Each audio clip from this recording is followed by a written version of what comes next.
하박국은 질문하는 선지자입니다. 2장 1절에 내가 내 파수하는 곳에 서며 성루에 서리라. 그가 내게 무엇이라 말씀하시는지 기다리고 바라보며 나의 질문에 대하여, 하박국이 질문했죠. 하나님께 질문했죠.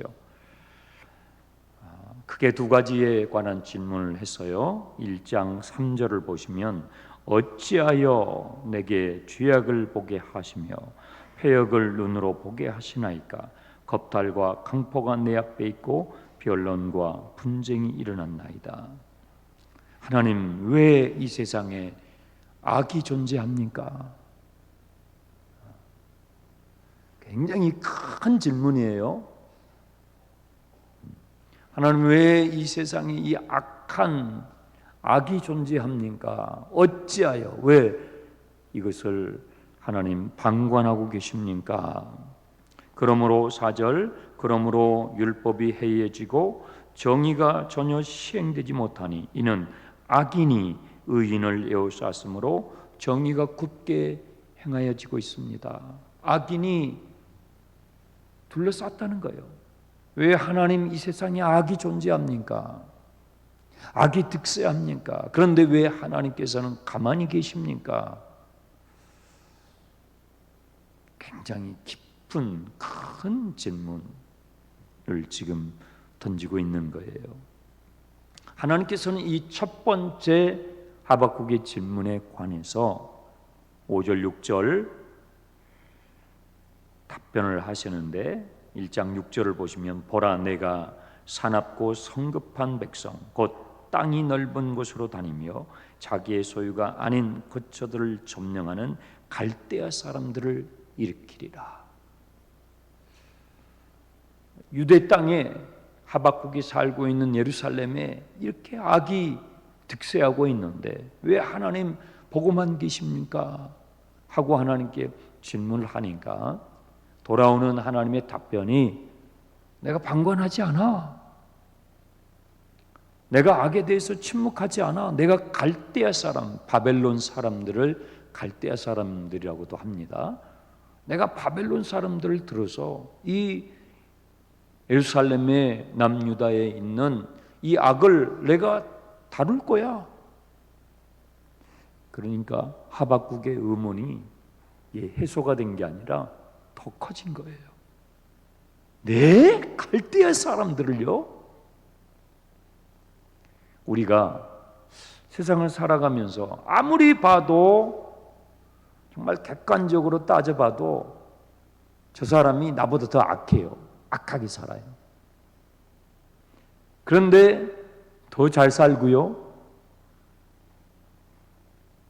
더 의식되고 살고요, 더 떵떵거리고 살고요. 아무리 봐도 내가 더 착하게 사는 것 같아요. 물론 나도 죄가 있지만, 그런데 저 사람 아무리 봐도 나보다 더 악한데 더 득세하며 살아가는 거죠. 이 바벨론 사람들이 그랬거든요. 하나님, 우리 남유다 사람들이 죄가 있어요. 벌 받아야 돼요. 매 맞아야 됩니다. 하지만 갈대아 사람들을 통해서 우리를 때리신다고요. 하나님, 그러면서도 정의롭다고 말씀하실 수 있습니까? 하나님, 그러면서도 선하다고 말씀하실 수 있습니까? 갈대아 사람들 아시잖아요. 우리보다도 더 악합니다. 아무리 봐도 우리보다 더 못했으면 못하지, 우리보다 더 선하지 않은데, 그런데 그 사람들을 통해 가지고 우리를 다루신다고요? 하나님 공평하십니까? 하나님, 그것이 하나님의 정의라고 할 수 있습니까? 하면서 하나님께 반문을 제기하는 거예요. 이해할 수 없다는 것이죠. 13절 보세요. 주께서는 눈이 정결하심으로 악을 참아보지 못하시고, 하나님은 정결하시기 때문에 차마 악을 보지도 못하시는 분 아닙니까? 그런데 우리보다 더 악하게 사는 저 갈대아 사람들을 들어가지고 저희들을 다루신다는 게, 이게 하나님 그게 하나님의 논리입니까? 그것이 하나님의 정의입니까? 하면서 반론을 제기하는 거예요.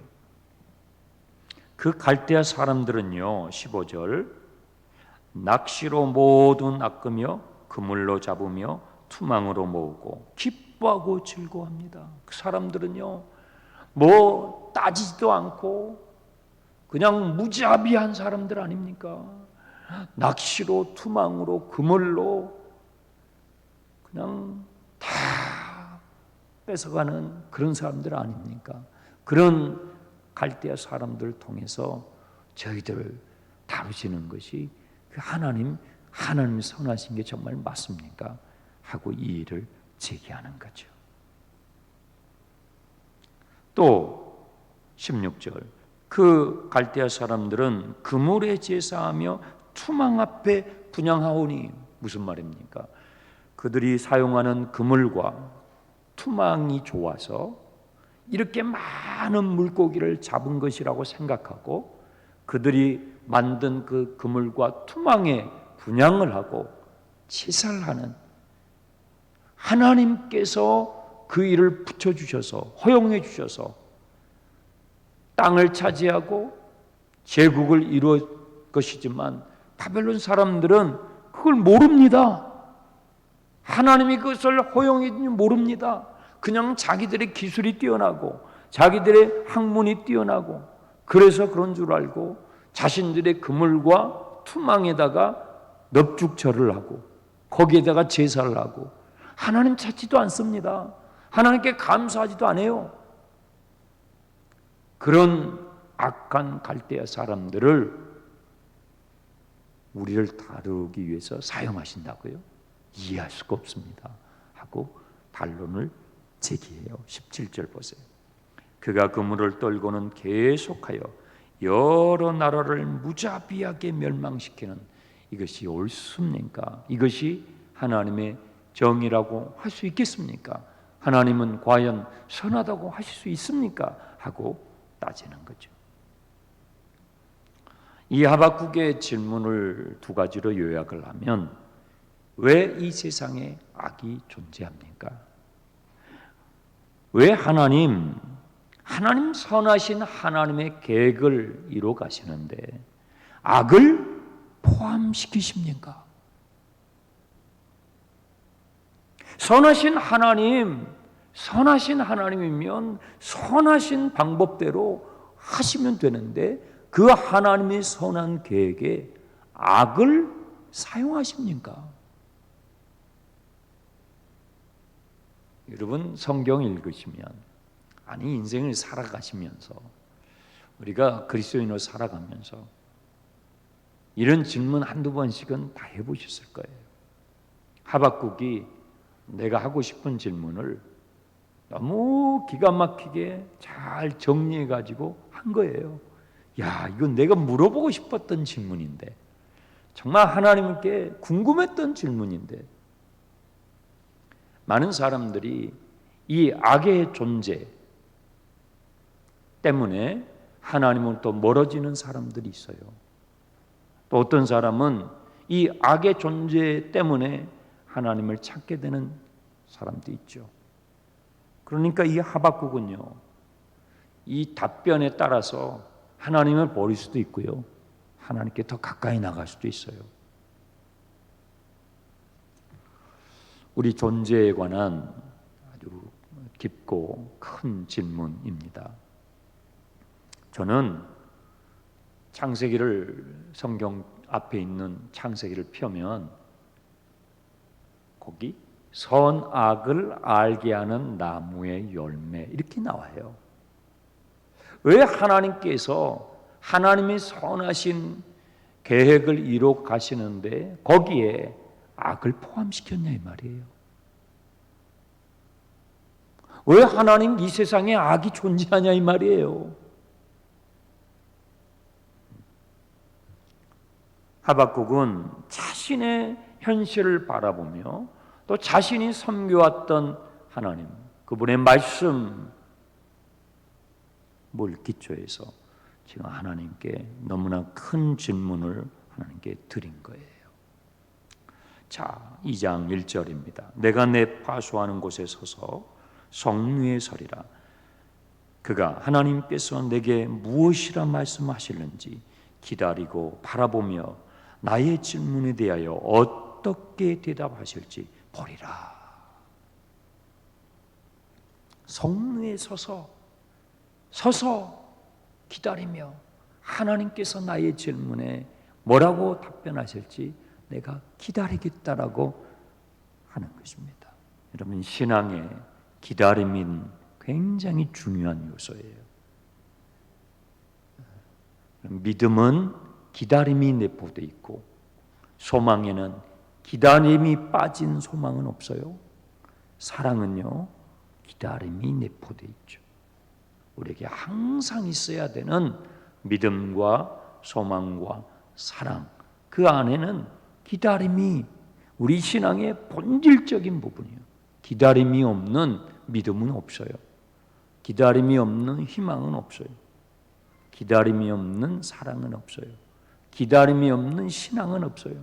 하박국이 기다리는 거예요.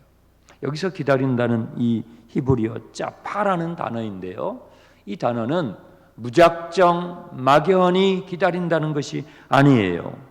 반드시 응답하실 것을 신뢰하며 기다린다는 거예요. 그 2장 1절의 묘사들이 그냥 막연히 기다리는 자세가 아니죠. 내가 내 파수하는 곳에 서며 성루에 서리라. 그가 나에게 무엇이라 말씀하시는지 기다리고 뭐예요? 바라보며. 그렇죠? 적극적으로 하나님께서 나의 이 질문에 대하여, 이 물음에 대하여 하나님은 반드시 응답해 주실 것을 확신하고 기다리는 하박국의 모습을 우리가 볼 수가 있습니다. 이 1절에서 하박국이 상당한 시간을 기다린 것 같아요.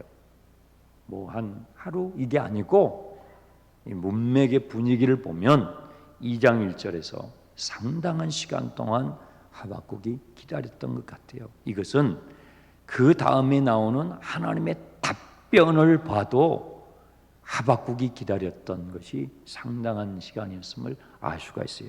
2절 하나님의 답변이 나와요. 여호와께서 내게 대답하여 이르시되 너는 이 묵시를 기록하여, 여기서 이 묵시는 하박국의 질문의 답변인 것입니다. 이 묵시를 기록하여 판에 명백히 새기되 달려가면서도 읽을 수 있게 하라. 이 질문에 관한 하나님의 답변이 얼마나 중요한지 하나님께서 뭐라고 하시냐면 너는 이것을 기록하거라. 그냥 기록하는 게 아니라 판에다가 새겨라. 그래서 달려가면서도 여러분 차를 타고 오신 분들 계시죠? 차를 타고 거리를 이렇게 달려가면서도 간판들이 보이잖아요.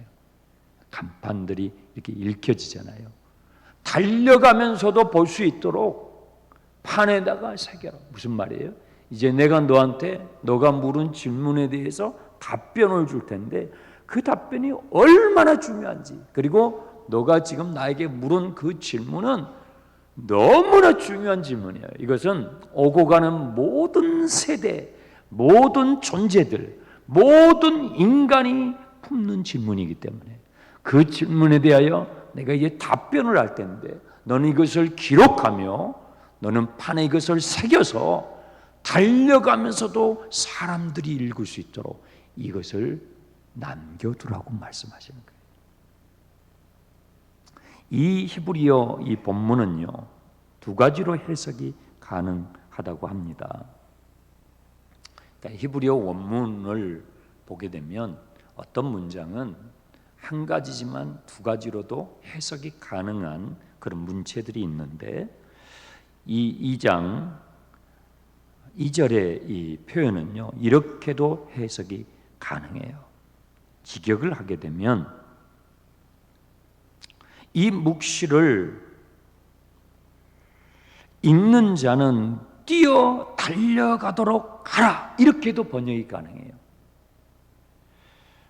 무슨 말이냐면 이것을 읽는 사람은 뛰어가면서 이것을 전파하라는 거예요. 전해주라는 거예요. 달려가면서도 읽을 수 있게 하라라고도 해석이 될 수 있고, 이것을 읽은 사람은 뛰어가면서 전해주어라라고도 해석이 가능해요. 그러니까 이제 하나님께서 이 질문에 대해서 답변을 하시는 이 답변이 얼마나 중요한지 아시겠죠? 자, 이 하나님의 답변을 들어보겠습니다. 3절. 이 묵시는요, 악의 존재, 하나님께서 하나님의 선한 계획을 위해서 악을 때로는 허용하시기도 하는데, 이 악을 하나님께서 처리하시는 것에 대한 예언이죠. 이 묵시는, 자 보세요, 정한 때가 있으리라. 내가 이 세상의 악을 처리하는 내가 정해놓은 때가 있다라는 거예요. 그 종말이, 여기서 말하는 그 종말은 뭐예요? 악을 끝내는 종말이에요. 이 세상에 존재하는 악, 개인의 악이 있고 바벨론과 같이 집단적인 악이 있잖아요. 개인의 악보다도 더 무시무시한 게 집단적으로 범하는 악이에요. 이것은 정말 이건 깨지지 않아요. 그래서 영원할 것 같아요. 안 바뀔 것 같단 말이에요, 세상이. 그런데 하나님께서 말씀하시기를, 너가 그 질문한 이 세상에 왜 악이 존재하는가 하는, 너가 물었지. 자, 이것을 기록하고 새겨라. 그래서 달려가면서도 읽을 수 있고, 그것을 읽은 사람은 다 전해줄 수 있도록 너가 남겨라. 정한 때가 있으리라. 이 악을 내가 소멸시키는 내가 정해놓은 때가 있다. 그 종말이 속히 이룰 것이다. 결코 이 말은 뭐예요? 거짓이 아니다. 비록 더딜지라도 무슨 말이에요? 이 악을 소멸하시는 하나님의 계획이 우리가 느끼기에 더디게 올지라도, 그 말이죠. 더디게 올지라도 이 세상에 존재하는 개인의 악과 집단적인 악, 바벨론과 같은 거대한 제국들이 범하는 이 죄악이라는 것은 무시무시합니다. 우리의 생각에는 그런 것들이 없어지지 않을 것 같아요. 그런데 하나님께서 말씀하셔요. 비록 더딜지라도 그 악의 소멸이 너희들이 느끼기에 더디게 올지라도 뭐예요? 기다려라. 지체되지 않고 반드시 그것이 이루어질 것이다. 이것이 악의 존재에 대한 물음. 이 세상에 왜 악이 존재합니까? 하나님께서 왜 악을 허용하십니까? 묻는 이 하박국의 질문에 대한 하나님의 답변이에요.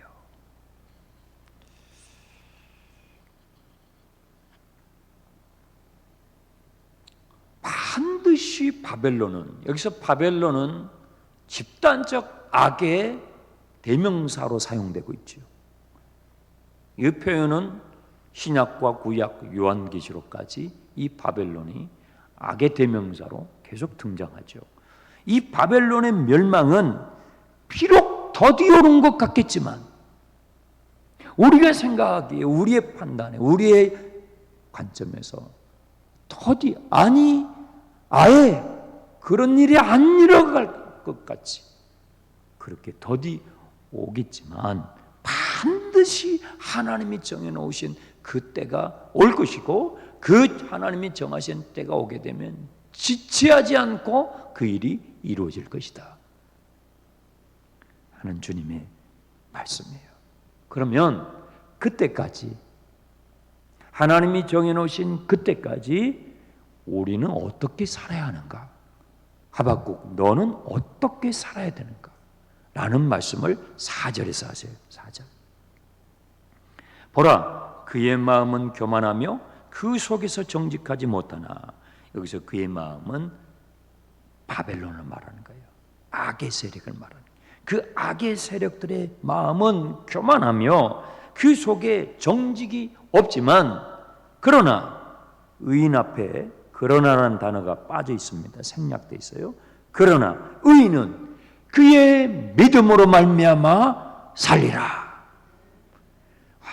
이 하나님의 답변이 참 시원해요. 그 악한 세력들은 교만할 것이고 그들의 속에는 정직함이 없겠지만, 그러나 의인은, 여기서 의인은 뭐예요? 2절과 3절의 하나님의 약속을 믿는 사람이죠. 여기서 믿음은 뭐예요? 2절과 3절의 하나님의 약속을 믿는 믿음이죠.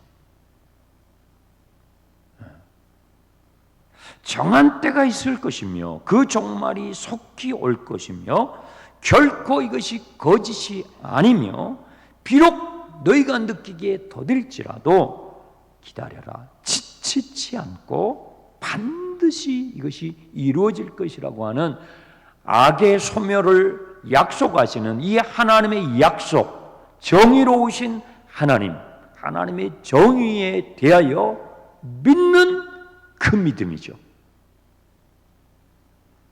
그 믿음으로 살아라.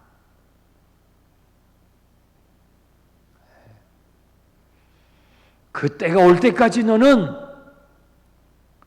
내가 그 약속을 반드시 이룰 것을 내가 믿고 너의 삶의 자리에서, 너의 주어진 그 자리에서 너는 그 믿음으로 살아라 하는 것이 주님의 답변이에요.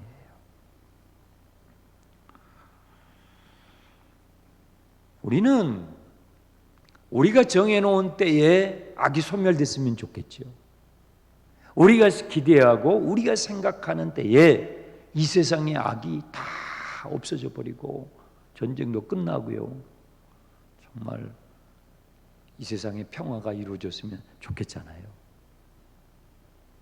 그런데 하나님께서 우리가 정해놓은 때가 아니라 하나님이 정해놓은 때, 신앙은 그거거든요. 신앙은 내 중심이 아니에요. 하나님 중심이에요. 하나님이 정해놓은 그때에 하나님의 방법대로 하나님의 약속이 이루어질 것을 믿고 너는 그 믿음으로 너의 현실을 살아라. 이것이 하박국의 질문에 대한 주님의 답변인 것입니다. 그러면서 5절부터 19절까지 이 악의 세력인 이 바벨론에 대해서 하나님께서 5번 경고를 하시는데, 그 경고가 화 있을진저라는 표현으로 5번 나옵니다. 자, 6절을 보세요.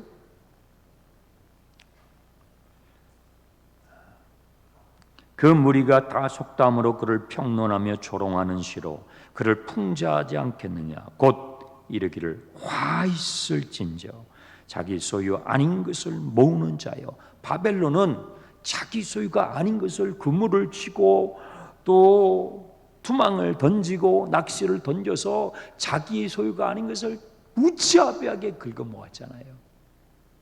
그 악의 세력을 향하여 하나님께서 경고하시는 거예요. 화가 있을 것이다. 이것을 5번 말씀하셔요. 9절도 보세요. 재앙을 피하기 위하여 높은 데 깃들이려 하며 자기 집을 위하여 부당한 이익을 취하는 자에게 화 있을진저. 이 바벨론은요, 부당한 이익을 취하고 부당하게 많은 나라에서 그것을 빼앗아 착취를 하고 그것을 지키기 위하여 높은 성을 쌓았어요. 이 바벨론 문명은 지금도 고대의 불가사의로 알려져 있어요. 그래서 정원을 땅바닥에 안 만들고요. 공중에다가 종을 만들었어요. 여러분 고대 문명사를 좀 조회해 보시면 이 바벨론 문명이 불가사에 통하는데 다른 나라에서 빼앗아온 그 좋은 것들을요 높은 성을 만들고 거기에 그것들을 보관하면서 자기들을 취불했는데 하나님께서 그러한 악의 세력에 관하여 경고하시는 거예요. 화가 있을 것이다. 반드시 너희가 심판을 받게 될 것이다. 12절도 보세요. 피로 성읍을 건설하며 불의로 성을 건축하는 자에게 화 있을진저. 피는 다른 사람의 생명이죠. 다른 사람의 생명을 약탈하고 다른 사람의 생명을 빼앗아서 거대한 성을 지었어요. 지금도 그렇잖아요. 지금도 제국들이 그 약소국들의 피를 빼앗아서 그 피를 흘리기 위해서 자기들의 것을 치부하잖아요. 근데 하나님께서 그들에게 화가 있으리라 경고하신 거예요. 15절 보세요. 이웃에게 술을 마시게 하되 자기의 분노를 더하여 그에게 취하게 하고 그 하체를 드러내려 하는 자에게 화 있을진저. 이 술 마시는 사람들은요 혼자만 안 마셔요. 다른 사람은 같이 또 취하게 해요. 그걸 또 즐겨요. 나는 술 안 마십니다. 나 예수 믿는 사람이에요. 그러면요 기어이 마시게 하려고 그래요. 기어이. 그래서 수치를 드러내게 해요. 술을 취하게 되면요 인사불성이에요. 내가 무슨 말을 했는지, 내가 무슨 짓을 했는지, 그래서 수치를 드러내게 되잖아요. 근데 이 바벨론 사람들이 막 자기들의 힘에 취해 가지고 얼마나 술을 즐겨 했는지 이 바벨론을 묘사하는 이 성경 구절에는 꼭 술이 따라와요. 다니엘서도 보면 막 술 취한 모습이 나오고 요한계시록에도 보면 다니엘 이 바벨론에 연관돼서 이 술 취한 부분들이 많이 나오는 것입니다. 그들에게 화가 있으리라. 19절 보세요. 나무에게 깨라 하며 말하지 못하는 돌에게 일어나라 하는 자에게 화 있을진저 그것이 교훈을 베풀겠느냐. 보라 이는 금과 은으로 입힌 것인지 그 속에는 생기가 도무지 없도다. 바벨론의 우상들을 말하는 거예요. 그 우상들은 생기가 없잖아요. 그냥 금으로 은으로 입혀가지고 만든 거예요.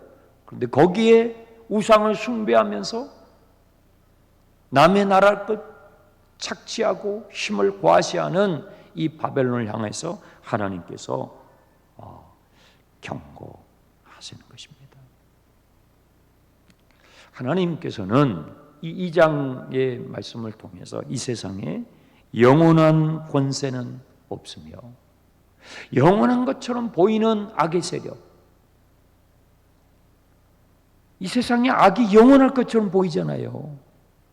도무지 적어서 바꿀 수 있는 게 없어요. 인간의 악함과 인간이 집단적으로 저지르는 이 전쟁과 이 악한 이 삶의 모습들을 유엔을 만들어도 막을 수가 없고 똑똑한 사람들을 국회에 보내도 막을 수가 없고 대학교를 가도 막을 수가 없고 막을 수가 없잖아요. 그런데 이 세상에 영원한 권세는 없고 영원한 나라도 없고 영원한 영광도 없고 오직 영원한 분은 20절 하나님 한 분밖에 없음을 선언하시는 거예요. 오직 여호와는 그 성전에 계시니 온 땅은 그 앞에 잠잠할지어다. 이 세상의 권세도 이 세상의 나라도 이 세상의 그 어떤 영광도 하나님 앞에서 잠잠하게 될 것이다. 하나님께서 말씀하시는 거예요. 이 하박국서 2장에 나와 있는 특별히 4절, 이 3절과 4절에 의인은 오직 믿음으로 말미암아 살리라는 이 말씀이 신약 성경에서 3번 인용이 돼요. 신약 성경에서 3번 인용이 되는데 아주 복음의 핵심적인 성경의 핵심적인 부분에 3번 인용이 됩니다. 한번 찾아보겠습니다. 로마서 1장입니다. 로마서 1장. 사도 바울께서는 부활하신 예수님을 만나고 나서 복음을 정리하면서 바로 하박국 2장 4절의 말씀을 가지고 로마서를 쓰기 시작했어요. 로마서 1장 17절을 보십시오. 16절부터 보겠습니다. 로마서 1장 16절부터 함께 읽습니다. 내가 복음을 부끄러워하지 아니하노니 이 복음은 모든 믿는 자에게 구원을 주시는 하나님의 능력이 됨이라. 먼저는 유대인에게요 그리고 헬라인에게로다. 복음에는 하나님의 의가 나타나서 믿음으로 믿음에 이르게 하나니 기록된 바 오직 의는 믿음으로 말미암아 살리람과 같으니라. 바울 사도께서는 부활하신 예수님을 만나고 나서 사도로서 살아가며 복음을 전할 때에 그 복음을 로마서에 일목요연하게 기록하면서 그 복음의 핵심을 이렇게 소개하고 있어요. 17절. 복음에는 뭐가 나타나요? 하나님의 의, 하나님의 정의. 하박국이 바로 질문했던 것이 하나님의 정의가 어디 있습니까? 과연 하나님은 정의로우십니까? 하는 질문이었어요. 그런데 바울 사도는 부활하신 예수님 십자가에서 죽으시고 부활하신 예수님을 통해서 바로 그 예수 그리스도의 십자가의 죽음 그 안에 뭐가 나타났다고요? 하나님의 정의가 나타났음을 발견했어요. 악을 싫어하시고 악을 소멸하시는 하나님의 역사적인 구체적인 행동, 하나님이 우리의 현실 가운데 찾아 들어오셔서 우리의 눈높이로 찾아오셔서 우리의 악의 문제에 함께 아파하시고 고통하시고 그 악을 소멸하시는 하나님의 열정, 하나님의 의로우심을 어디서 봐요? 복음에서 본 거예요. 예수 그리스도의 십자가와 그분의 부활하신 그 복음의 사건 가운데 하나님의 정의, 하나님의 의가 나타났음을 바울 사도는 발견한 거예요. 그래서 그 믿음으로 살리라. 자, 갈라디아서 3장을 보세요. 참 이 성경이요, 구약과 신약을 이렇게 어우러가면서 복음을 이해해가면 그렇게 마음에 기쁠 수가 없어요. 아, 정말 주님이 일하고 계시는구나. 아, 정말 주님이 내 인생에 일하고 계시는구나. 주님의 약속은 믿을만 하구나. 이 믿음이 확 온다고요. 자, 갈라디아서 3장을 봅시다.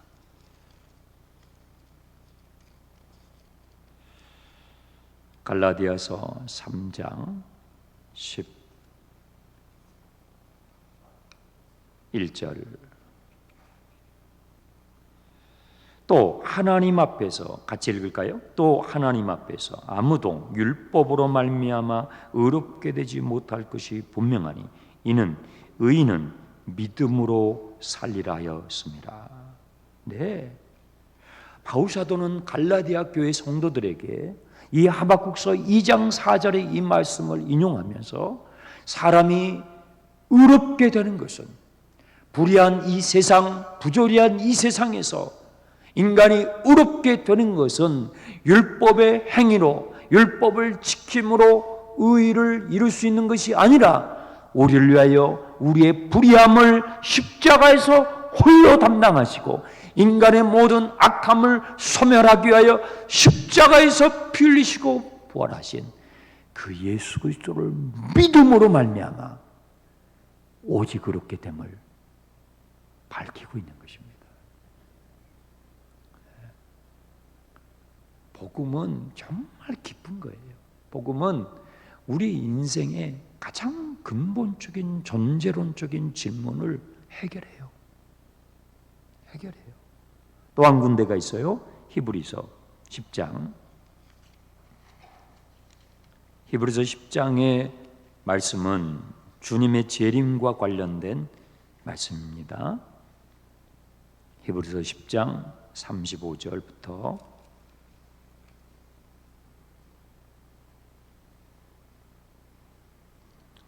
같이 읽습니다. 그러므로 너희 담대함을 버리지 말라. 이것이 큰 상을 얻게 하느니라.